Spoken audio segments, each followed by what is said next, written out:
Ustedes, de verdad me da una tremenda esperanza de ver una generación joven entendida y que puede caminar con esta verdad y tratando de expresar la vida de Cristo, no dentro de las cuatro paredes de una congregación o no a través de una reunión congregacional, sino a través de las actividades, de las asignaciones en la vida.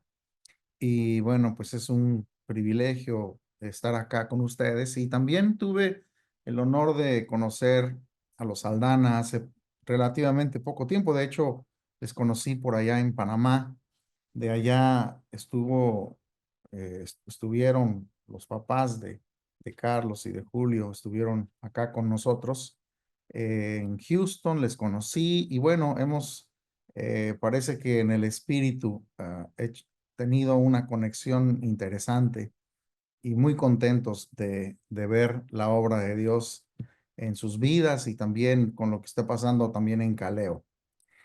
Bueno, pues yo les cuento, yo estoy en la ciudad de Houston solamente como introducción, aunque no vengo a hablar de mi persona, pero para que sepan, estamos en Houston desde hace muchos años, soy mexicano,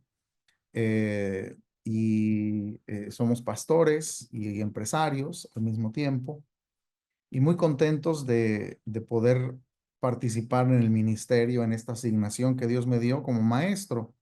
Soy pastor de una congregación, pero mi asignación ministerial es la de ser maestro y en eso caminamos y en eso fluimos en esta manifestación del ministerio magisterial.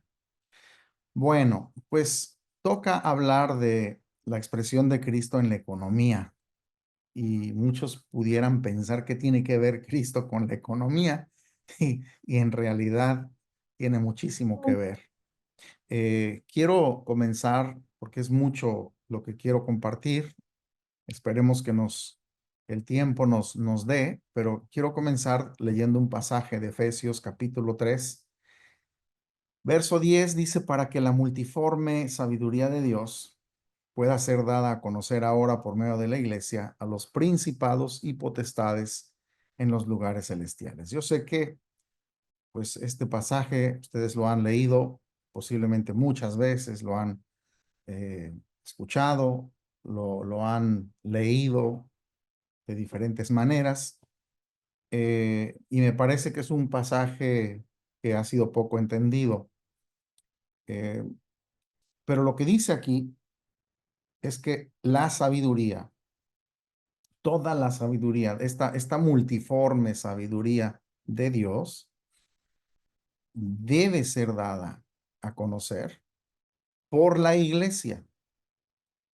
¿A quiénes debe dar a conocer la iglesia esta sabiduría de Dios?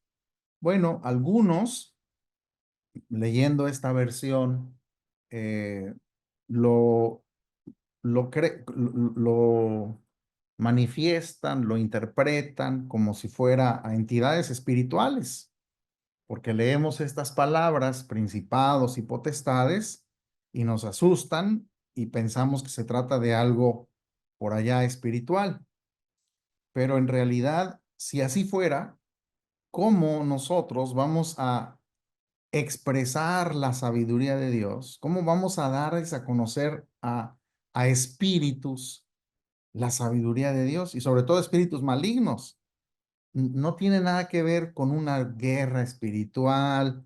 Esta interpretación de verlo como entidades espirituales, pues es la falta de una buena exégesis y de una hermenéutica del texto. Es debido a la falta de escudriñar correctamente las escrituras y no poder ver lo que en realidad se dice, porque recordemos que todo esto fue escrito en el original griego, la parte del Nuevo Testamento y en arameo. Lo que dice aquí es que debemos dar a conocer a los principados, y esta palabra es el griego arque, que se puede traducir de diferentes maneras. Jefe se puede traducir como gobernante, se puede traducir como los primeros también, arque, y son aquellos que tienen un lugar y un rango de dominio, de dignidad, son los que tienen poder, pero definitivamente esta versión o esta traducción de principados, bueno, cuando se mencionan príncipes, sí, podría ser aplicado a los príncipes. Y la otra palabra, que es las potestades, es en el griego exousia, que habla de aquellos que tienen autoridad, que tienen el poder de regir, el poder de gobernar, aquellos que producen mandatos, que son obedecidos por los demás y que tienen la autoridad judicial, que pues no son otros sino aquellos que están gobernando, ¿no? Entonces, estas mismas palabras que se traducen aquí como principados y potestades son las mismas palabras en el griego que nosotros vemos en otro pasaje, en Lucas 12:11, que Jesús le dijo a los discípulos cuando los lleven a las sinagogas y ante los gobernantes. Esta palabra gobernantes es la misma que nosotros leímos en Efesios, que lo traduce como potestades, pero es una traducción más acertada, gobernantes, y autoridades es la misma palabra griega exousias, que se traduce allá como principados, ¿no? O potestades. Entonces, gobernantes y autoridades, esto es lo que realmente está diciendo la Escritura. Ustedes van a ser llevados ante los gobernantes y las autoridades, solamente que Jesús les decía que los iban a llevar para defenderse en un tiempo de persecución, como sucedió exactamente bajo el Imperio Romano. En el caso de los de Efesio, Pablo les está diciendo que ellos deberían presentar, pero a estas autoridades, a estos que están gobernando, deberían de presentar la sabiduría de Dios. No porque los están acusando de algo, sino porque deberían de enseñarles lo que ellos no conocen. Entonces, la función de la iglesia debería de ser orientar, educar y reformar un sistema, el sistema gobernante, con esa multiforme sabiduría de Dios. O sea, es una sabiduría que no solamente consiste en un tema, sino que abarca múltiples temas. Por eso es una multiforme sabiduría de Dios que la iglesia debe dar a conocer.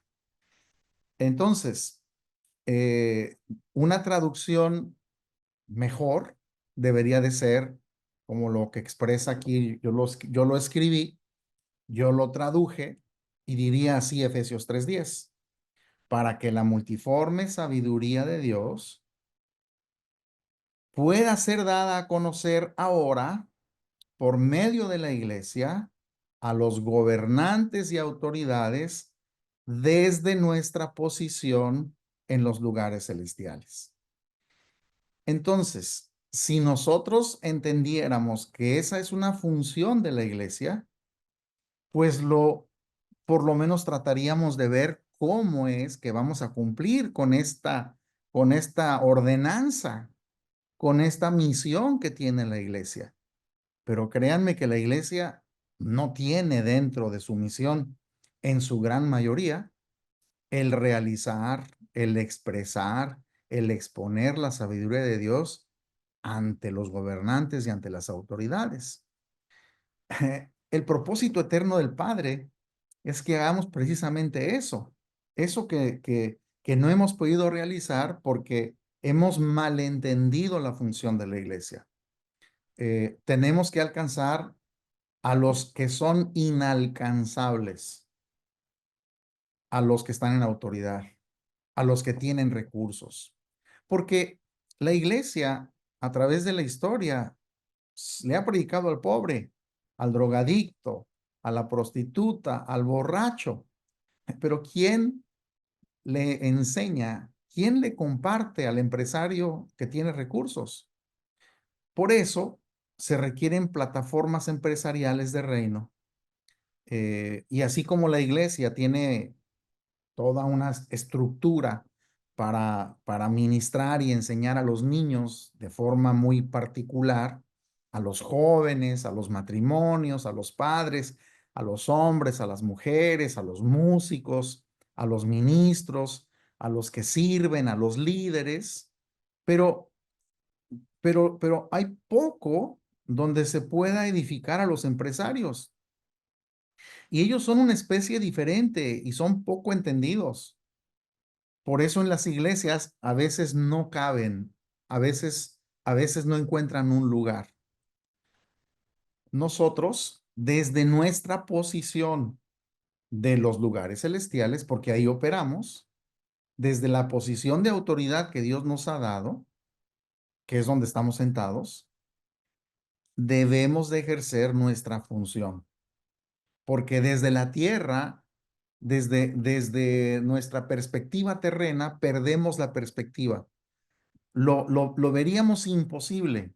¿Cómo la iglesia va a poder presentar la sabiduría de Dios a las autoridades? Pues desde nuestra perspectiva terrena sería imposible. Tenemos que ubicarnos en nuestra posición en Cristo, desde los lugares celestiales, desde donde Él gobierna sobre todas las cosas, porque debajo de Él están dominios, gobiernos, autoridades y todo lo que existe en esta tierra.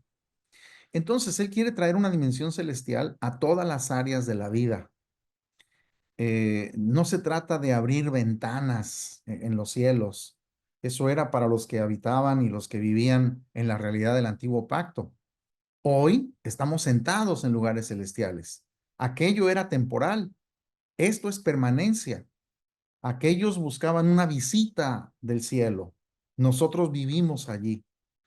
Que el cielo no sea algo donde esperas un día llegar, sino la dimensión de nuestra vida hoy en Cristo, desde la cual nosotros operamos. Y como abarca una sabiduría de muchas facetas, entonces es la iglesia la que debe dar respuesta a los problemas de la educación, de cómo tener leyes justas de retribución, de cómo tener un servicio justo de beneficencia social, cómo castigar a los criminales, cómo gobernar a una nación, cómo manejar las finanzas, cómo establecer impuestos que sean justos, cómo establecer políticas públicas para que la nación deje de estar endeudándose, cómo garantizar la seguridad social, cómo acabar con tanto niño que nace de jovencitas adolescentes cuyos niños tienen que ser sostenidos por la nación porque ellas no tienen y no saben ni quién es el padre. Eh, la sabiduría de Dios debe de exponer cómo evitar que los que no quieren trabajar no sigan siendo una carga fiscal, de cómo acabar con las violaciones sexuales infantiles, cómo iniciar empresas familiares sin mucho recurso, cómo ayudar a la gente a salir de la pobreza, cómo reducir y eliminar las pandillas criminales, cómo combatir el narcotráfico, cómo evitar que siga creciendo la confusión de género en los sexos. Entonces, nuestra función de la eclesía del Señor no es únicamente planear programas que vamos a realizar los domingos, lo de los jóvenes, lo de los niños, lo de los adolescentes, lo de los matrimonios, el programa de Navidad, todo eso está bien, eso tenemos que hacer, pero no podemos pensar que dándole vueltas a la ciudad, que haciendo marchas con cartelones, y mientras hacemos esto, la agenda homosexual reclama sus derechos, la agenda humanista toma posesión del sistema educativo, los sistemas socialistas toman todos los sistemas de ayuda social y mientras hacemos este tipo de cosas, pues nos guardamos la sabiduría de Dios aquella sabiduría que nos ha sido dada, pero que está muy guardada. Entonces, la función de ser la eclesía en una ciudad es mucho más allá de lo que hemos percibido o de lo que hemos pensado.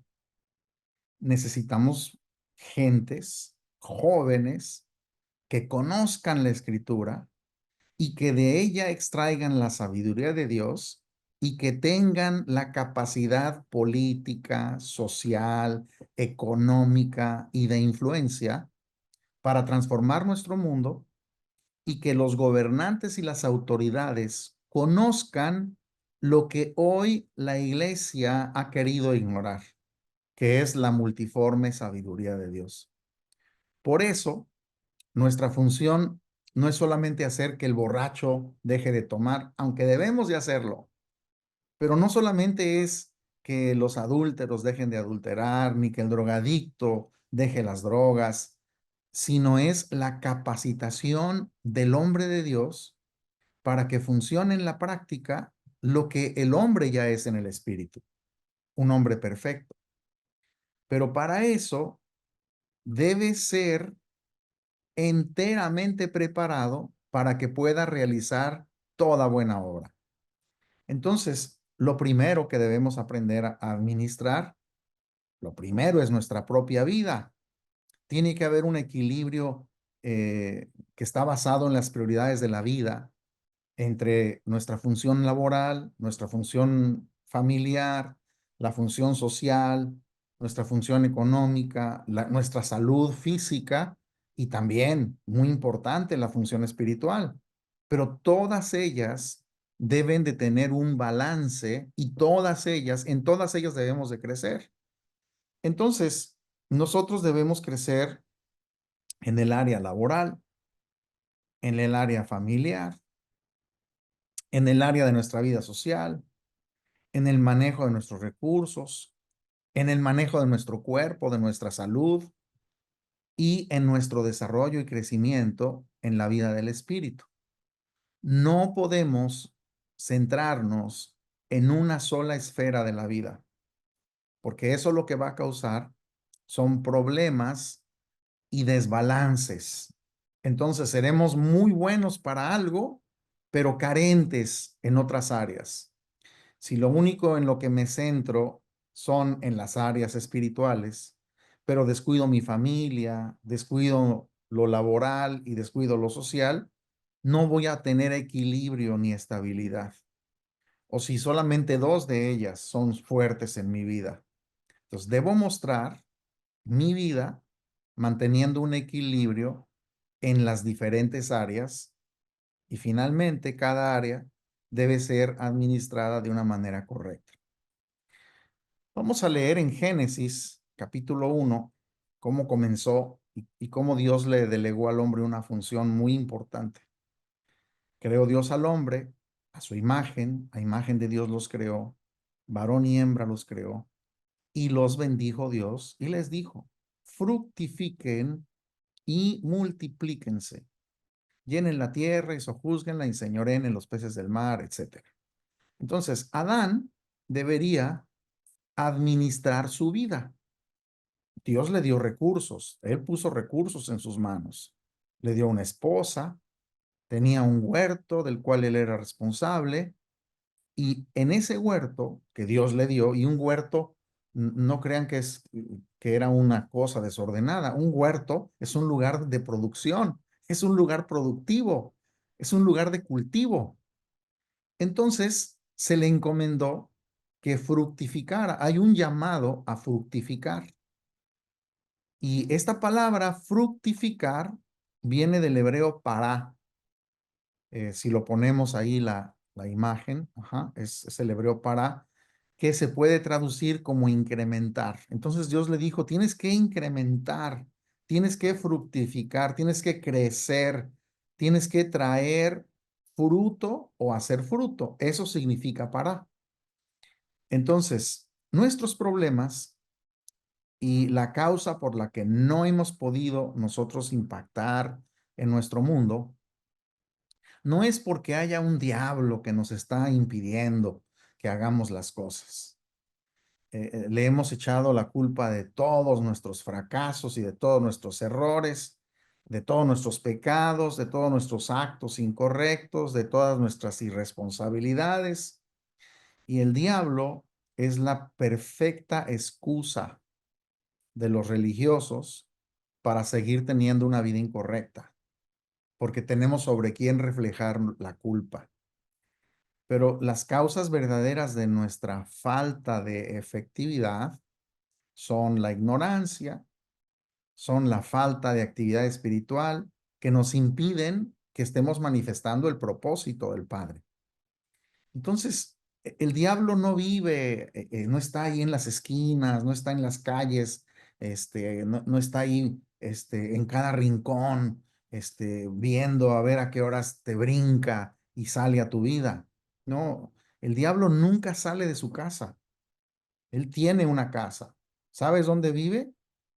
Te voy a dar la dirección.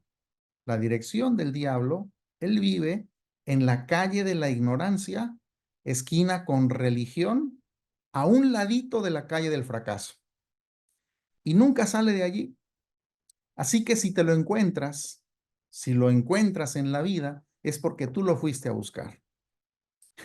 Por un lado, caemos en los extremos del materialismo, olvidándonos de la responsabilidad de administrar los recursos de Dios, pues con un propósito más allá de hacernos ricos, porque esto no se trata de este evangelio de la prosperidad en donde, ay, no, pues hay que ser todos ricos y todos tenemos que tener un chorro de lana, o no sé cómo le digan en otros países, en México es lana, pues que tener mucho dinero, tener muchas cosas, ¿no? Es ese reino, es una doctrina de reinología en donde se trata de estar tú en la playa rascándote el ombligo y disfrutando de la vida. No, no, eso no es a lo que Dios nos trajo a este mundo.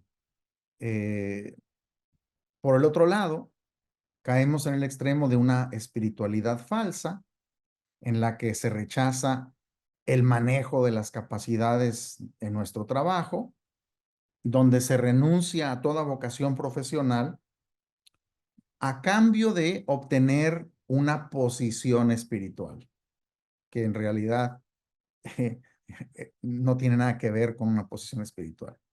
Entonces, muchos creyentes piensan que la vida espiritual solamente tiene que ver con el más allá, lo que sucede allá, allá en el cielo, cuando lleguemos, cuando caminemos la calle de oro, y los incrédulos y las autoridades se preocupan muy poco del más allá.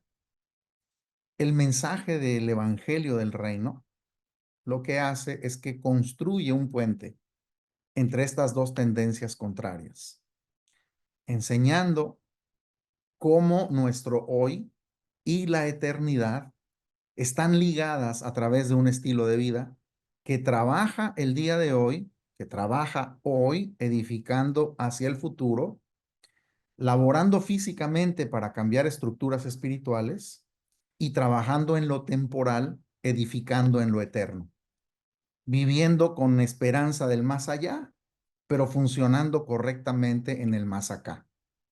Eso es el evangelio del reino. Liga el presente con lo eterno. Liga los dos mundos, lo que desligó a Adán. Liga los lugares celestiales con la tierra que nos ha sido dada como herencia. Entonces, Adán introdujo la maldición en el huerto. El hombre, a través de su pecado, introdujo la maldición a su trabajo. El trabajo llegó a ser una situación en donde estaba llena de maldición. Estas condiciones no estaban en el plan original de Dios. La maldición es el resultado de un hombre que trata de vivir alejado del propósito de Dios, queriendo un mundo donde Dios no gobierna, donde el hombre establece su propia voluntad. El hombre alejado del propósito de Dios siempre va a producir maldición. Génesis capítulo 3 y versículo 8 dice, y oyeron la voz del Señor que se paseaba en el huerto al aire del día, Y el hombre y su mujer se escondieron de la presencia del Señor entre los árboles del huerto. Ahora, yo no sé si se puede abrir el micrófono, pero yo les preguntaría, ¿dónde se paseaba? ¿Dónde estaba Dios? ¿Dónde estaba en ese tiempo antes de la caída? ¿Estaba en un templo? ¿Estaba en una sinagoga? ¿Estaba en un tabernáculo? ¿Estaba en una vigilia en la madrugada? ¿Estaba en una marcha que Adán hacía allí por el huerto, marchando, diciendo, Dios me ama? No, Dios no estaba en ninguna estructura. Dios andaba en el huerto. O sea, Dios estaba en el lugar de trabajo, en el lugar de productividad. Es en medio de la actividad cotidiana del hombre donde Dios quiere estar. Ese es el ámbito de su comunión con el hombre. Dios habita en personas que llevan su gloria a todas partes, que la llevan a la oficina, a la construcción, al mercado, a la universidad, eh, inclusive que lo llevan a los edificios de las congregaciones. Hasta allí Dios quiere habitar. Y Dios le pregunta, Génesis 3:9, ¿dónde estás tú? ¿Sí? Llamó el Señor Dios al hombre y le dijo, ¿dónde estás tú? ¿Dónde debería de estar Adán? ¿Y qué es lo que debería de estar haciendo? Bueno, pues Adán debería de estar en ese tiempo en el huerto. No estaba, estaba escondido. Debería estar laborando, debería estar cosechando, debería estar expandiendo el huerto. Pero Adán ahora era un hombre que había participado del conocimiento del bien y del mal, que no es otra cosa que juzgarse por medio de la ley sin el conocimiento de la gracia. Bien y mal o vida, prefirió el bien y el mal. El conocimiento del bien y del mal, alejado de Dios y viviendo en maldición. Ahora, Adán no era productivo, sino que llegó, llegó Dios, llegó el patrón y él se escondió. Eh, hay personas que nunca sabes dónde están en el trabajo, están escondidos, no los encuentras.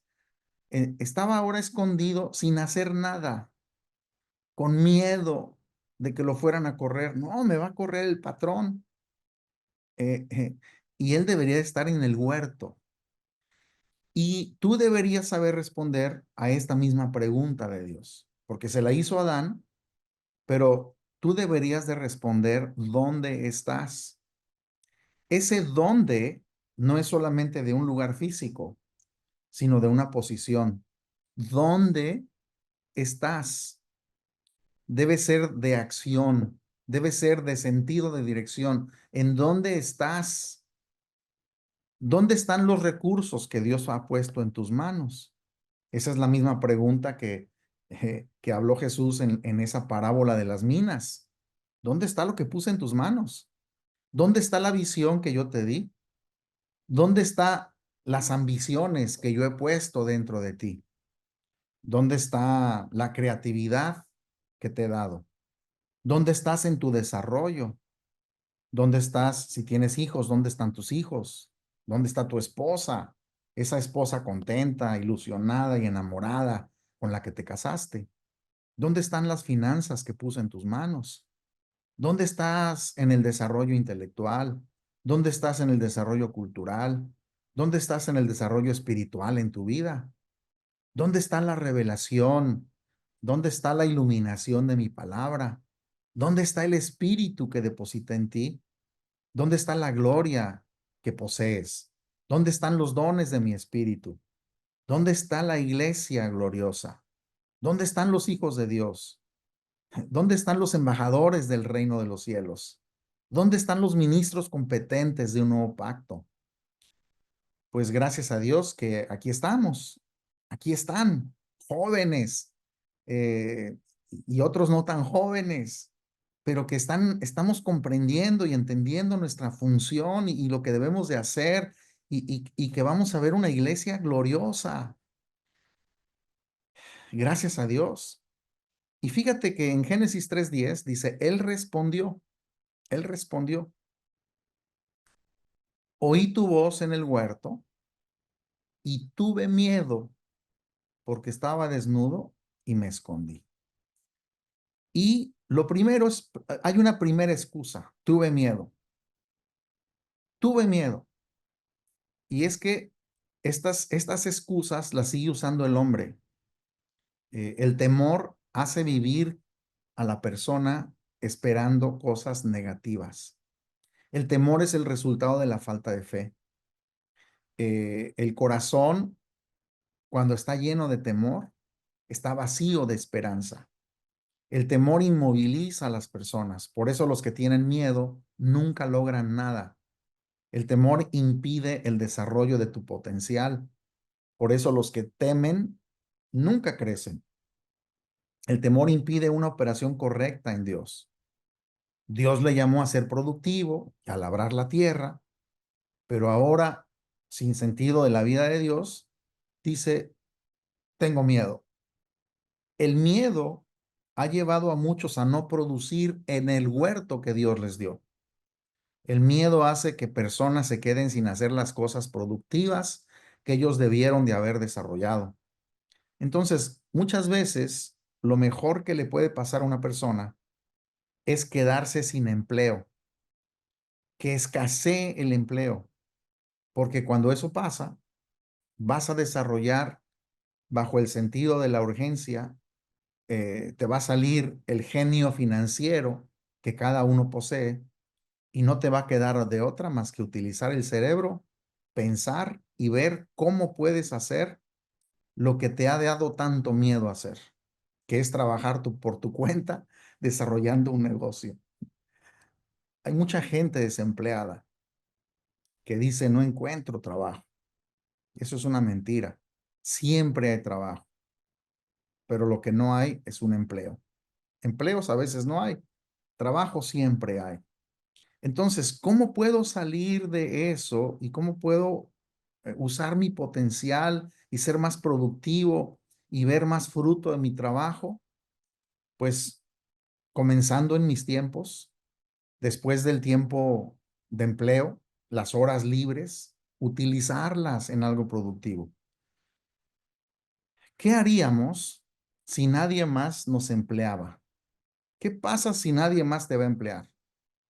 Lo que va a pasar es que vas a comenzar a producir ideas y entonces dejar a un lado el miedo y entonces vas a poder creer en el potencial que Dios depositó en ti.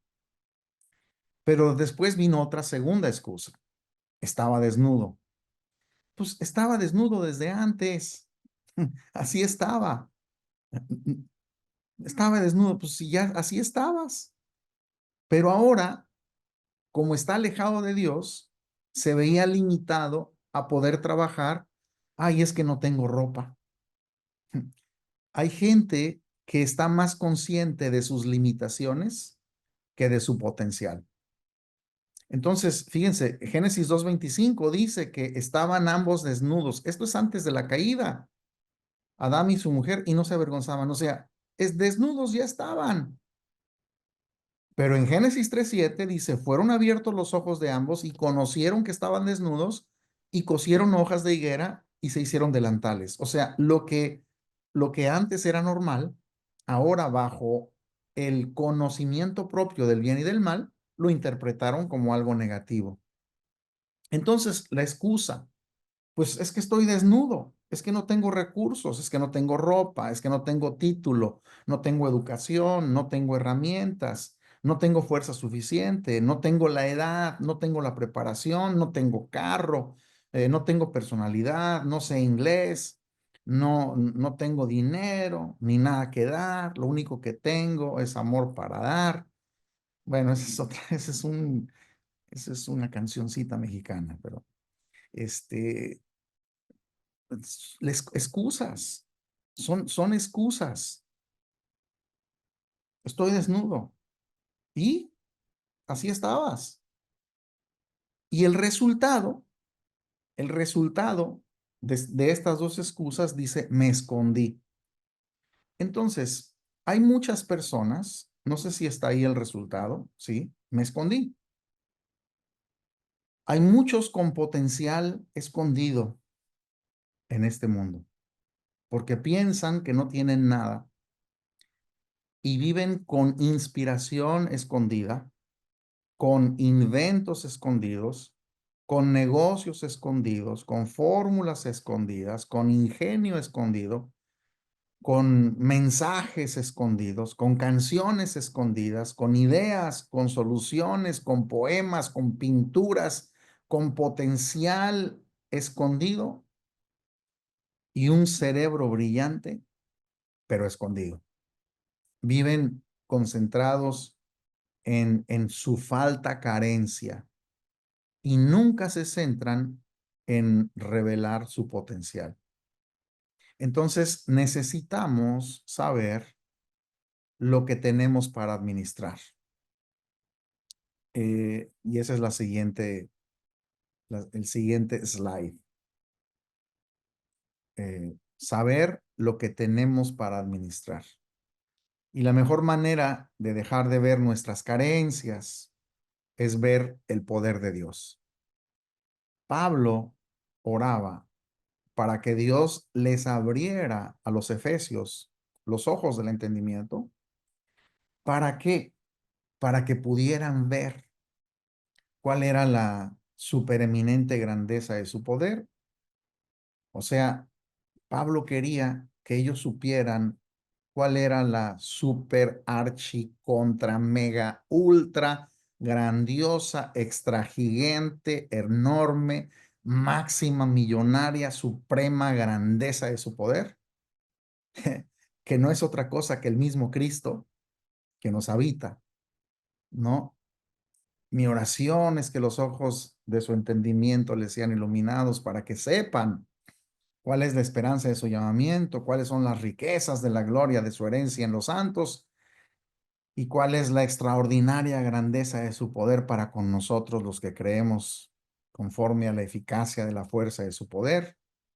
Ese poder, no otro, ese poder obró en Cristo cuando lo resucitó de entre los muertos y lo sentó a su diestra en los lugares celestiales, muy por encima de todo príncipe, de todo gobernante, de toda autoridad, de todo poder y reino, y de todo nombre que se nombra, no solamente en este siglo, sino también en el venidero, y todo lo sometió bajo sus pies, y a él lo dio por cabeza sobre todas las cosas, a la iglesia.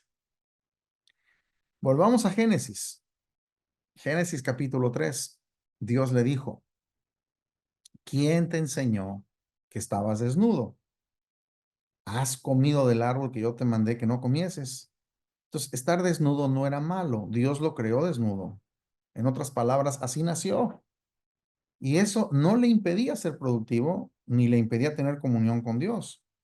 El estar desnudo ahora era la excusa, pero no era la causa de no estar produciendo exitosamente. Entonces, hay muchas cosas que nosotros, con las que como fuimos creados, que las ponemos como excusa. ¿Quién te enseñó que tener la piel morena te impide hacer cosas? ¿Quién te enseñó que ser bajo de estatura o que no saber un idioma específico?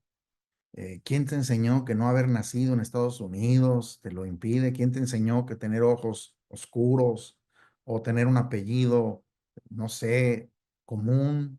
¿Quién te enseñó que tener el cabello de cierto color te lo impide? ¿Quién te enseñó que tener un coeficiente intelectual bajo te impide ser productivo? ¿Quién te enseñó que siendo nosotros de países latinoamericanos no podamos prosperar, progresar y cambiar las circunstancias? ¿Quién nos enseñó que nacer en un hogar pobre nos impide salir de esa situación, o que tener una limitación física te lo impide. ¿Quién te enseñó que no tener el cuerpo perfecto te lo impide? O el haber nacido en un lugar pequeño que nadie conoce. No hay nada, absolutamente nada que nos impida hacer aquello para lo que nosotros fuimos diseñados. El verso 17 dice, al hombre dijo, por cuanto obedeciste a la voz de tu mujer y comiste del árbol de que te mandé diciendo, no comerás de él, maldita será la tierra por tu causa, con dolor comerás de ella todos los días de tu vida. Entonces, ¿cuáles son las condiciones de maldición en esta labor de productividad que tiene el hombre? Lo primero es cuando el hombre piensa que el trabajo es malo. Uy, sí, en nuestra cultura latinoamericana existe mucho este concepto de que el trabajo es algo como si fuera una maldición, como si fuera algo negativo, como si fuera una carga pesada. eh, y solamente la obra redentora produce una reversión de ese estado en el que el hombre vea la actividad laboral como algo divino, es una asignación divina y que tiene que ver con el proceso de redención. Hemos pensado que lo que hacemos en nuestras asignaciones, eso es terreno, es terrenal, es carnal. No, es espiritual. Todo lo que hacemos es espiritual. Todo tiene que ver, todo lo que hacemos es para Dios. Entonces, mucha gente lo que hacen es que han hecho del trabajo una carga pesada, trabajan muy duro porque no conocen que pueden trabajar bajo otras circunstancias. Dice el versículo 18, espinos y cardos te producirá. Esto es el efecto de la maldición.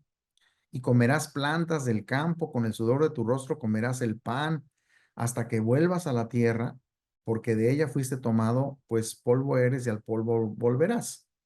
Entonces, la segunda manifestación de maldición es cosechar lo que tú no deseas, como lo dice este versículo, ¿no? Espinos y cardos te producirá. Entonces, sembrar era la actividad principal que hacía Adán.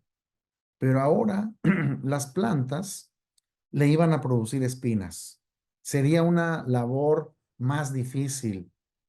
La maldición produce dolor, produce inconformidad y dificultad en el trabajo. Y es común que en los ambientes de trabajo, en las empresas, sobre todo entre más grandes, pues lo vas a encontrar más, pues haya mucha crítica, deshonestidad, traición, gente que quiere que tú hagas el trabajo que le corresponde a ellos, y eso hace que el trabajo sea pesado e infructífero, pero tú no vives bajo el poder de la maldición. Cristo nos redimió de la maldición. Ahora el trabajo no debe ser con espinos y cardos, a menos que tú lo permitas. No debemos entrar al juego de los demás. No permitamos que el ambiente nos atrape y nos envuelva en lo mismo en lo que se envuelven ellos. No participemos de las obras de ellos. No nos convirtamos al ambiente al que entramos. No te alimentes internamente de ese aire. Mientras alrededor hay chisme y contienda, en ti hay paz. Mientras otros maldicen, tú bendices. Otros se quejan, tú agradeces. Otros desperdician, tú ahorras. Eso es vivir en bendición y es caminar ahora entendiendo que el trabajo lo vamos a hacer no de la manera como el hombre nos enseñó, sino en la manera como Dios nos enseña. Hay toda una teología del trabajo. Hay muchísimo que decir acerca de ello, cómo Dios ve la productividad. Pero en la maldición, el trabajo es infructífero. Ese es el número 3. Con cansancio y enojo comerás tu comida. La palabra rostro en el hebreo af, se traduce la mayoría de las veces como ira. Entonces, lo que está diciendo es que es con enojo que el hombre ahora en la maldición va a ver el trabajo. Y después de de toda una jornada de trabajo, el hombre que está alejado de Dios va a ver que su labor pues, es una carga que no cesa, ¿no? Lo ven como algo, como un mal necesario y convierte el hombre al trabajo en un mal social que solamente lo hacen para suplir sus necesidades de alimento, vestido y vivienda. Otra manifestación de maldición es que hay poco rendimiento y eso lo vemos en el versículo 19 que ya leímos. Entonces, solo alcanzar para comer es vivir de una manera incorrecta, es vivir en la línea fronteriza de la maldición y de la pobreza. Entonces, lo poco que podemos adquirir con una gran cantidad de trabajo es parte de lo que el hombre alejado de Dios experimenta. Poco rendimiento para un agricultor, pues es sembrar, cuidar, cosechar y no tener mucho resultado, no tener mucho fruto. Poco rendimiento es ponerte a vender y al final de tu jornada mides los resultados y no produjiste ventas que se traducen en dinero. Poco rendimiento es trabajar 40 horas a la semana y recibir un pago que no te alcanza para cubrir tus obligaciones. Pero si eso es el resultado de la maldición, entonces la bendición es lo contrario.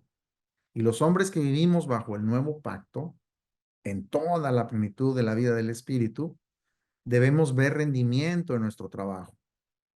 Rendimiento es el incremento a la cantidad de recursos y tiempo que uno está invirtiendo.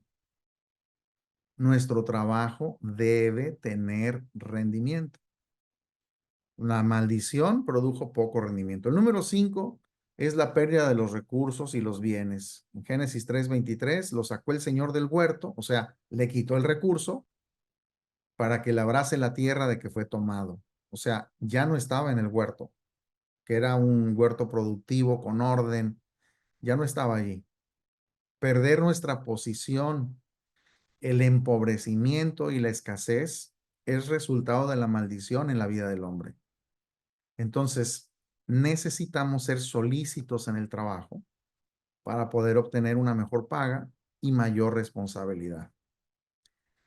La flojera puede ser un estado de cansancio temporal, pero eso no debe impedir que nosotros hagamos el trabajo.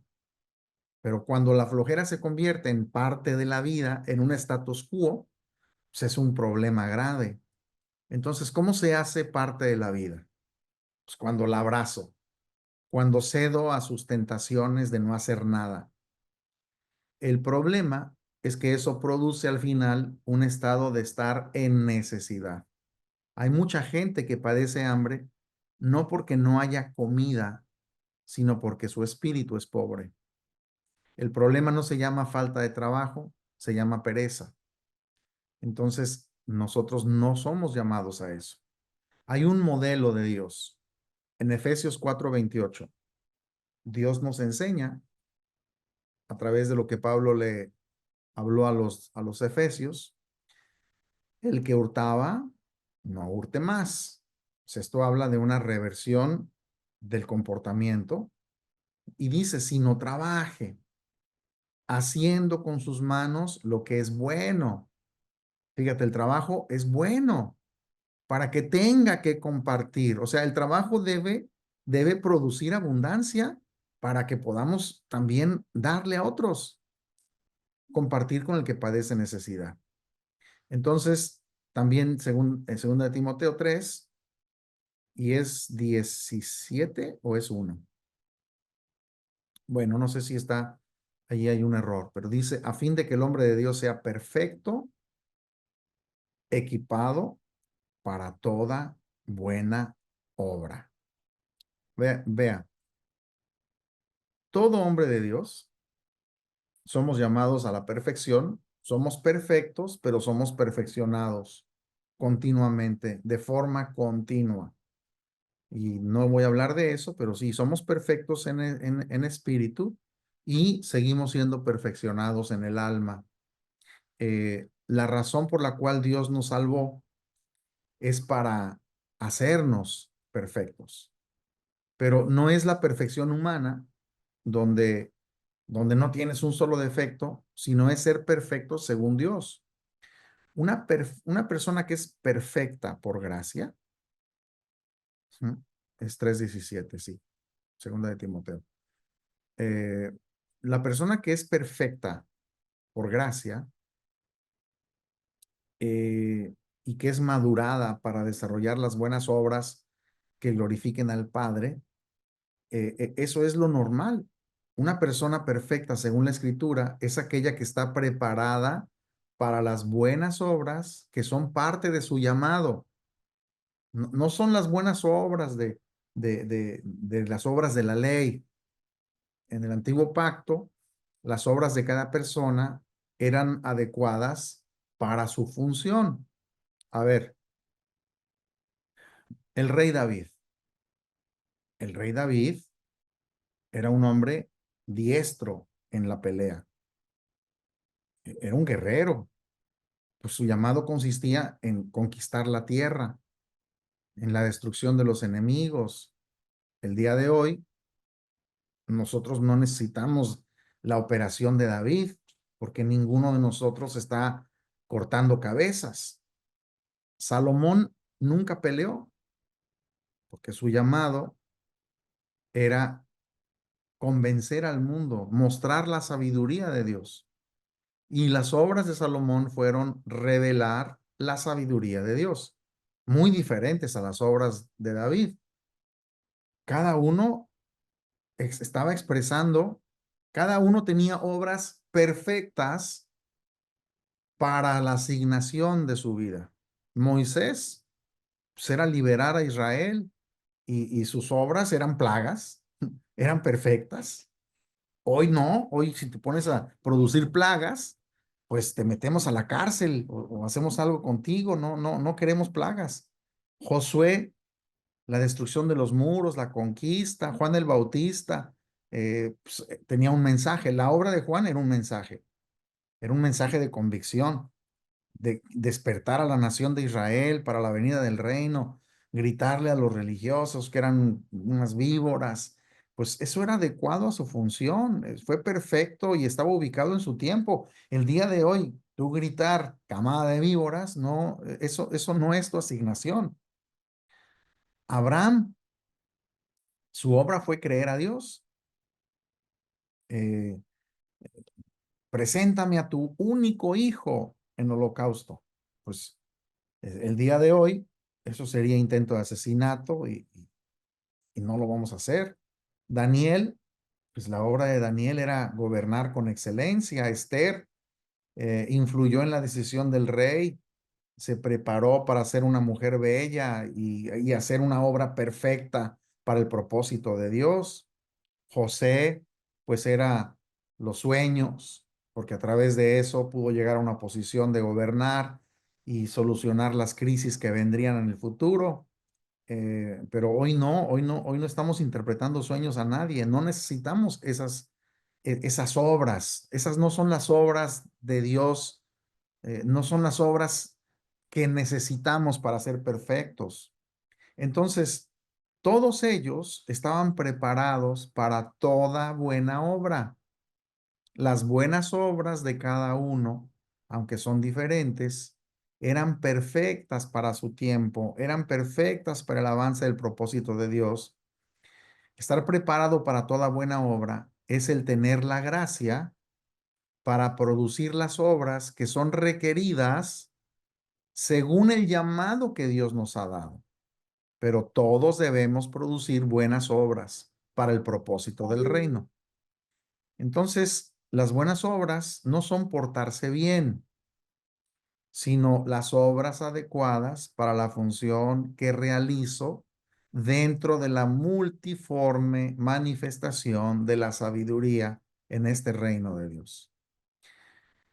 Entonces, nosotros tenemos mucho que hacer como iglesia en la manifestación de esta sabiduría divina. La condición del mundo no es culpa del diablo, no es culpa de los ateos, no es culpa del posmodernismo, sino de una iglesia que está callada, que está atada y que está imposibilitada para pensar con la mente de Cristo y realizar las obras que son las adecuadas para nuestro tiempo. Entonces debemos caminar en este orden nuevo que estableció Cristo, el orden de Melquisedec, que, que podamos nosotros hacer las obras divinas.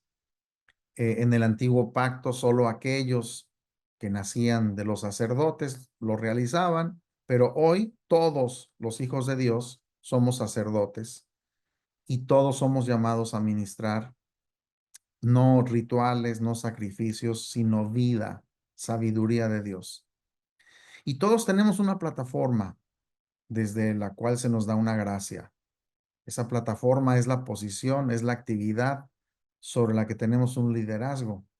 Eh, eh, todos tenemos una plataforma que debemos de utilizar. El empresario tiene una plataforma que no tiene un pastor, porque su plataforma son sus empleados, son sus clientes, son sus proveedores, son sus competidores y las cámaras a las que él pertenece. Yo he podido llegar y se me han abierto muchas puertas como empresario que como pastor no se me hubieran abierto. Eh, ¿Quién tendrá una mejor plataforma? Pues lógicamente un empresario que tiene influencia. Entonces necesitamos nosotros crear, fortalecer, establecer, formar empresarios. El pensamiento de los católicos de dividir lo secular y lo espiritual, pues se aceptó dentro del concepto de las iglesias cristianas y esto creó una mentalidad donde las actividades como estudios bíblicos y la oración y asistir a las reuniones lo vemos como más importante que trabajar de lunes a viernes. Entonces, el problema es que hemos creado creyentes que son desbalanceados, buenos para asistir a las reuniones, pero malos para asistir a nuestro mundo, buenos para cantar, pero malos para trabajar, buenos para pedir, pero malos para dar, buenos para orar, pero malos para administrar, buenos para crear problemas y programas y cultos, pero malos para crear riqueza. Entonces, ninguno de los hombres, ninguna de las personas que sirvieron a Dios en la escritura no eran pobres. Adán fue creado con riqueza. Tenía un huerto, había oro y plata. Abraham era un ganadero próspero y por eso pudo salir de su tierra y de su parentela. Isaac y Jacob continuaron el negocio del padre. Sí, Jacob pasó por tiempos difíciles, Job también empobreció, pero al final Dios no lo dejó pobre. José fue esclavo, fue una persona que estuvo en la cárcel, pero Dios lo hizo gobernante para que pudiera salvar como gobernante a sus hermanos. A Daniel Dios lo puso en una posición desde la cual todo el pueblo oía, porque él tenía autoridad. Entonces, Esther ya era espiritual desde antes de entrar al palacio, pero la manera como sería un instrumento de Dios sería como reina y no como judía. Gedeón dijo que su familia era la más pobre, pero eso era una mentira porque tenía tierras, eran agricultores. Jesús viajaba por diferentes ciudades acompañado de una comitiva. Todos comían, tenían gastos, requerían de recursos para hacer la obra del Padre. Tenían un tesorero que robaba. O sea, Si robaba, pues es porque había lana. Entonces, se requiere plataformas empresariales de reino. Pero ¿quién le predica y quién edifica a los empresarios? Ellos son una especie poco entendida que debemos fortalecer. Entonces, no podemos estar en ninguna de las dos extremos. Un presidente de una nación desligado de los empresarios va a fracasar, pero un pastor, un apóstol o un ministro desligado de los empresarios también va a fracasar. Entonces, debemos nosotros fortalecer las áreas empresariales, de enseñar los modelos empresariales del reino. Eh, tenemos que comenzar a ver nuestro futuro empresarialmente. Cada uno debería de crear una corporación que ayude a tener una visión y a gastar más sabiamente, porque fíjate, el pobre paga más en impuestos que el rico. ¿Por qué? Porque el pobre gana dinero y no es opción, le quitan, le descuentan los impuestos y después gasta. El rico no. El rico gana dinero, gasta y luego paga impuestos. Entonces, no existe un rico que nunca haya perdido dinero en algo. No existe. Pero hay muchos pobres que nunca han perdido dinero. La diferencia está en cómo manejamos el temor. El temor a perder dinero hace que la gente no actúe y piense que van a fracasar. Quiero terminar dándote las características de la pobreza. Importante, porque esto es algo que también debemos de enseñar. La primera es que te ves imposibilitado para hacer las cosas. Fíjate, los hebreos que salieron de Egipto se veían inferiores cuando no lo eran, pero la pobreza así opera. Segundo, nunca te arriesgas a iniciar algo por ti mismo. El que enterró la moneda no se iba a arriesgar jamás a hacer algo. ¿Por qué? Porque tenía una mentalidad de pobreza. La tercera es que no hay un plan para la posesión de mayores riquezas. Nunca. Carecen de un plan. No lo ven, no lo tienen, lo desconocen. No saben que con poco se puede comenzar a crear un poco más. No lo ven. Número 4, se carece de la habilidad para multiplicar la riqueza. Es lo que le sucedió a este famoso hijo pródigo.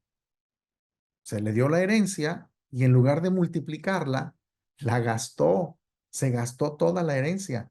Porque hay personas, y el número 5 lo dice, que solamente piensan en cómo guardar o gastar el dinero, pero nunca en cómo invertirlo.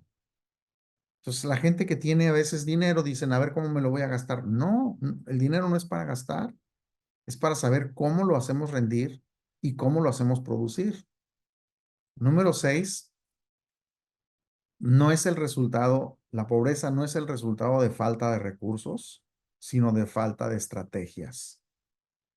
La iglesia debe enseñar a las personas a tener estrategias. Proverbios capítulo 13, verso 23 dice, en el campo arado de los pobres hay abundancia de comida, pero es arrasada cuando no hay derecho o cuando no hay un plan en el original.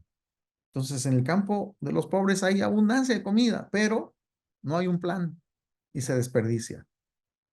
La número 7 es que el pobre se concibe y se ve como pobre.